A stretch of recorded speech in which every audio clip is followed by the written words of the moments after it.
Welcome back into the Kettleers Starting 9. I'm Lily Butler, joined alongside Tyler Danberg and Joe Pratt ahead of Game 29 of this season. Cotuit Kettleers against the Y-D Red Sox here at Lowell Park. Now, the Kets coming off of a 12-5 win last night against the Falmouth Commodores, and what started out kind of being a low-scoring pitching matchup, Tyler, just ended up in a 12-5 win. What did you see from last night's game? Well, we saw a red-hot offense pick up where it left off. And Braden Davis, you got to give him credit. The same Houston State Bearcat, he shut down Kettleers' bats, 9 up, 9 down. But then after that inning in that fourth was really where things started to turn in the Kettleers' favor. Cole Mathis, Caleb Lomavita, homering in back-to-back games. They're just on a really hot stretch right now as of late. And Cole Mathis, he's gone back-to-back in 2 different games played at 2 different times in the season.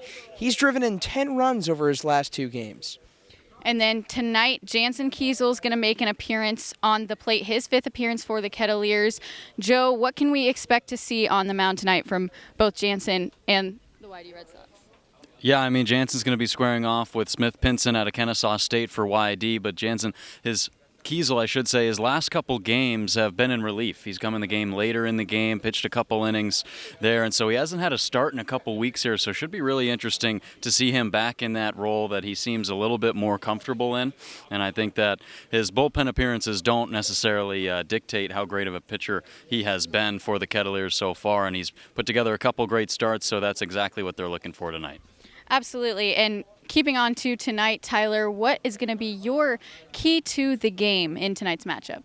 I think it's going to score early and score often. I think we saw in that 6-2 win against Y-D, the Kettleers, they did a lot of scoring first. They've won 14 games now when they have scored first, but the key is to stay consistent and get runs even late in games. Y-D, in those 2 games on opening day, June 11th, and then July 2nd, they have been able to score runs in those last 3 innings, so making sure holding off a Y-D offense and then getting some insurance on top of that is going to be really crucial today. Absolutely. Joe, what are you looking at tonight? I'm going to kind of go on the same path as Tyler there. I'm going to say scoring late and finishing the game strong. Those last 9 outs going to be really major for the Kettleers, just trying to, keep the score right where it's at or potentially depending on the timing of the game and the score.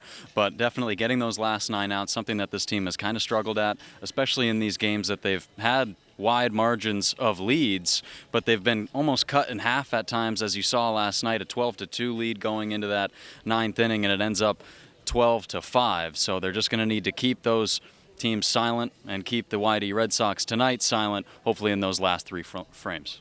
And the Kettleers now on a 7-game win streak, scoring double-digit runs in the last several of those. So offense clearly important here and has been a great key player for the Kets. But tonight, I'm going to talk about pitching and defense. I think that's going to be really important in just maintaining, backing up the other side of the ball, besides the run support from the Kettleers. So we'll have all that and more for first pitch at 5 p.m.